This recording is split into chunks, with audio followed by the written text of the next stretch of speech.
Shalom. Ini beta mau sharing tentang hal kekhawatiran. Temanya belajar dari burung pipit dan bunga bakung. Alkitab bilang burung pipit itu burung kecil, murah. 5 ekor 2 duit. Itu kalau duit itu dia mata uang paling rendah. Jadi kalau misalnya kita bilang mata uang paling rendah itu 100 dan itu 100, jadi 5 ekor 2 duit itu sama dengan 200. Jadi 5 ekor 200 artinya murah. Tuhan janji, Tuhan pelihara itu burung-burung. Tidak menabur, tidak tidak menabur, tidak mencangkul, tidak macam-macam, tapi Tuhan kasih makan. Bunga bakung itu bunga liar. Bunga liar yang disabu banyak tuh bunga bakung tuh. Nah, bunga bakung tidak dipelihara. Tuhan tidak dipelihara manusia, tetapi benar-benar dipelihara oleh Tuhan. Bahkan Tuhan membandingkan bunga bakung itu dengan kemegahan Salomo. Bayangkan, Salomo dengan segala kayanya, jagonya, gayanya, semua yang hebat-hebat dari Salomo, tidak pakai baju, tidak berpakaian seindah dari bunga bakung itu. Jadi artinya Tuhan benar-benar pelihara. Nah, di sini kita belajar gini. Biasanya kita itu kalau ajar anak-anak tentang tahu bersyukur misalnya, atau bukan anak-anak, kita pun diri kita biasa bilang begini. Kita nih makan jangan buang-buang. Lihat tuh anak-anak yang di kolong jembatan, lihat yang di Afrika, tunggu PBB untuk kasih makan. Yang di kolong jembatan harus ambil dari sampah-sampah untuk makan. Kasihan dong, susah. Jadi kalau kita masih bisa makan nasi demarungga, kita harus bersyukur. Ini ajaran yang saya kira ini salah ya. Ini keliru. Mari kita coba belajar seperti cara Tuhan Yesus mengajar. Disuruh perhatikan bunga bakung, perhatikan burung pipit. Jadi kayak gini. Jadi harusnya kayak gini. Kalau kita cuman makan dengan ikan kering sepotong atau cuman dengan sayur, terus anak-anak bilang tiap hari makan daun nih, hijau, kita pun darah hijau, gigi hijau, lidah hijau.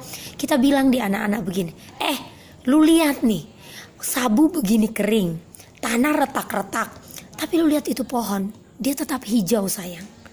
Padahal tidak ada yang siram. Artinya gini, walaupun kita cuman makan begini nak, percaya Tuhan pelihara. Kayak pohon itu Tuhan tetap pelihara, tetap berdaun. Lihat itu bunga kertas atau bunga di mana yang kita tidak pernah siram. Tapi lihat nak, dia berbunga. Di atas tanah kering dia berbunga. Lu juga berbunga nak.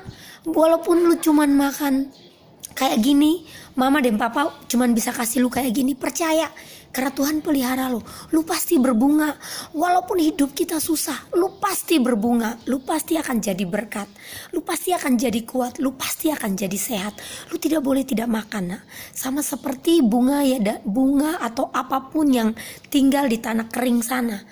Tetap sehat, tetap kuat, tetap tumbuh, tetap bertunas, tetap berbunga. Lu juga nak, walaupun cuman makan gini, lu akan tetap bertunas, lu tetap berbunga. Lu akan tetap jadi anak yang kuat, perkasa, hebat. Dan juga lebih dari itu, lu tetap akan jadi berkat. Tetap akan selalu punya cita-cita. Tetap akan bisa wujudkan cita-cita. Begitu kalau mau ajar anak. Jadi jangan lagi ajar yang kehidupan susah bukan merupakan sebuah rangsangan untuk kita bisa bersyukur. Itu ajaran yang salah. Kita harus mulai belajar seperti cara Tuhan melihat. Yang paling kecil di alam, yang paling tidak laku di alam, itu dipelihara Tuhan. Apalagi kita, manusia, paling laku, berharga di mata Tuhan. Jadi waktu Tuhan ciptakan kita, manusia, itu kan setan tipu kita. Setan bilang gini, lu jangan makan. Kalau lu makan buah itu, lu akan jadi sama seperti Tuhan. Lu akan jadi seperti Tuhan. Maknanya sama seperti Tuhan. Padahal Tuhan sudah bilang, dia menciptakan kita seperti gambar dan rupanya. Ada Tuhan di dalam kita. Kita gambar dan rupa Tuhan. Langit bumi boleh goncang. Gempa bumi, badai boleh terjadi. Pokoknya langit bumi, bintang jatuh terjadi. Manusia jatuh, Tuhan turun. Tuhan turun untuk selamatkan kita. Karena apa? Kita sangat berharga. Jadi serius, kita sangat amat berharga.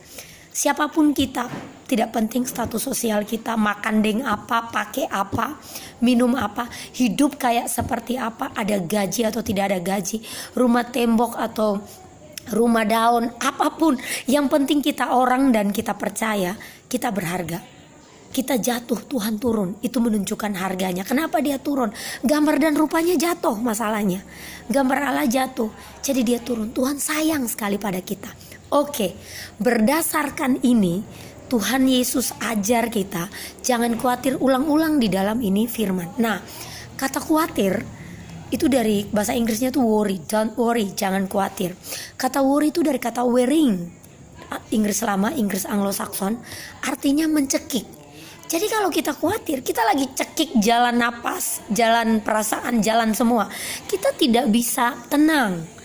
Kadang-kadang satu khawatir itu bisa bikin, misalnya gini, masalah cuman sebesar botol obat ini, masalah kecil gini, tapi khawatir kita sebesar rumah. Akhirnya khawatir ini yang akan bikin hidup kita tuh tercekik, tidak bisa ada jalan lagi. Sehingga kita tidak bisa berdoa, kita berkelahi, kita konflik dan lain-lain. Ceksa. Dari sekian banyak konflik yang terjadi, kalau kita mau lihat, kita mau ukur depo akar, itu hanya terjadi karena kita terlalu khawatir. Tuhan ulang-ulang di dalam khotbah ini, di dalam khotbah di bukit ini ya, dalam perikop hal kekhawatiran, ulang-ulang dia bilang jangan khawatir, jangan khawatir, jangan khawatir. Apa yang kamu pakai, apa yang kamu minum, apa yang kamu makan, semuanya pokoknya jangan khawatir, seperti jangan cekik dirimu gitu, kayak gitu. Tuhan mau bilang gitu. Nah, orang yang khawatir itu cuma dua sebenarnya. Yang pertama, mereka kurang percaya. Jadi cara untuk supaya tidak khawatir, ayo percayalah. Ada firman di Filipi 4, janganlah khawatir tentang apapun juga. Apapun, sekali lagi, janganlah kamu khawatir tentang apapun juga. Tapi nyatakanlah dalam segala hal keinginanmu kepada Allah dalam doa, permohonan, dan ucapan syukur. Cara untuk supaya jangan khawatir gini. Tuliskan 10 kekhawatiranmu hari ini, contoh. Lalu, tuliskan 10 keinginanmu terhadap kekhawatiranmu. And then, lalu fokus pada apa yang lu inginkan. Daripada khawatir masa depan tidak jadi, pikirkan masa depan apa yang lu mau. Dan mulailah berdoa dan mulailah berusaha untuk mencapai itu masa depan. Oke, hal terakhir, simple. Kekristenan itu tidak percaya nasib. Tidak ada yang fatalistik di dalam hidup ini. Oh, saya anak petani jadi petani, saya nelayan jadi petani. Oh tidak, orang tua kita boleh petani. Tetapi kalau, sekali lagi, tapi kalau dia petani itu kehendak Tuhan. Tapi kita kalau memang tidak mau jadi petani, atau kalaupun kita mau jadi apa, kita tinggal bilang kita mau jadi apa, itu keinginan kita. Sekali lagi tidak ada nasib. Kalau kita punya iman, tidak ada yang mustahil bagi Tuhan. Segala sesuatu bisa berubah. Jadi come on, tidak boleh khawatir. Dan jangan percaya nasib. Miliki iman, jadi yang kurang percaya harus jadi percaya. Dan juga hal kedua tentang orang yang suka khawatir dan menggembar-gemborkan kekhawatirannya. Dan selalu heboh, saya harus pakai ini. Aduh, lipstik tidak ada, bibir merah tidak ada. Heboh di Facebook, heboh di umum, heboh di mana-mana, heboh di keluarga. Berkelahi gara-gara hal-hal sepele, hal-hal kekhawatiran yang makan minum, hal-hal yang tidak penting sama sekali. Sekali lagi, Tuhan bilang, itu adalah orang-orang yang tidak mengenal Allah. Kenapa kita tidak kenal Allah pencipta langit dan bumi? Kita bilang, pertolonganku ialah di dalam nama Tuhan yang menciptakan langit dan bumi. Tapi kenapa kita khawatir? Tuhan pemilik langit dan bumi, dan dia juga kasih kita kuasa untuk apa? Menaklukkan seluruh ciptaannya. Sekali lagi tidak ada nasib. Ayo mari kita kenal Tuhan. Please jangan khawatir. Apapun yang terjadi di hidup kita, nyatakan apa yang kita inginkan.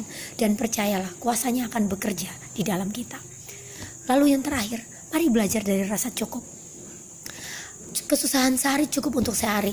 Jangan bawa masalah di laut ke darat, darat ke laut. Tidak perlu. Hari ini susah, jadi orang tuh santai aja. Hari ini kita susah, oke, puji Tuhan kita susah, tapi masih dipelihara. Besok rahmatnya baru, miliki hidup baru besok. Jadi jangan lagi khawatir masalah lama diungkit-ungkit terus. Orang yang tidak kenal Tuhan saja yang model kayak begini. Jadi mari kita betul-betul hidup dalam keinginan, hidup dalam keyakinan, dalam doa, permohonan, dan ucapan syukur. Khawatir adalah kehidupan yang tidak dijanjikan oleh Tuhan. Ada kebenaran di dalam 1 Korintus, nanti bisa cek di handphone kan ada konkordansi itu. Ada kata tanpa kekhawatiran. Yang aku inginkan adalah hidup tanpa kekhawatiran. Yang aku inginkan dari kamu adalah hidup tanpa kekhawatiran. Lalu kemudian juga ada firman bilang begini, serahkanlah kekhawatiranmu kepada Tuhan yang memelihara hidupmu. Itu di dalam 1 Petrus. Lalu juga ada kebenaran bilang gini, kerajaan Allah bukan tentang makan dan minum, tapi tentang kebenaran, sukacita, dan damai sejahtera. So, carilah dahulu kerajaan Allah dan kebenarannya, maka segala sesuatu ditambahkan kepadamu. Artinya, kita sudah punya, Tuhan tambah. Tuhan sudah pelihara, Tuhan mau janji, dia tambah, tidak ada nasib. Beriman dan percayalah, Tuhan pasti rubah kehidupan kita. Beriman, sekali lagi, iman bisa merubah segala keadaan. Tidak ada yang tak mungkin bagi Tuhan. Carilah dahulu kerajaan Allah, artinya kehendaknya, kedaulatannya, pemerintahannya. Apa yang Tuhan mau ada di dalam kebenaran, di dalam firman Tuhan. Tuhan Yesus bilang, akulah jalan dan kebenaran dan hidup. Akulah jalan dan kebenaran dan hidup. Apa itu kebenaran? Yesus. Apa itu Yesus? Kita tidak lihat. Tetapi firman Tuhan adalah firman yang menjadi daging. Mari percaya setiap firman-Nya. Berjalan dengan firman-Nya. Kita cari bertobat. Kalau Tuhan bilang lakukan firman. Jangan ditunda-tunda. Pertobatan itu yang harus dilakukan. Bertobat setiap hari. Dan buang kekhawatiran di tempat sampah. Karena sekali lagi stop mencekik dirimu. Stop mencekik apa dirimu, pekerjaanmu, pelayananmu. Jangan khawatir. Apa yang kau inginkan tuliskan. Berdoalah dan lakukanlah. Tuhan menyertai kita.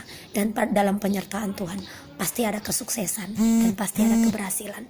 Tuhan memberkati kita dengan firman-Nya. Amin.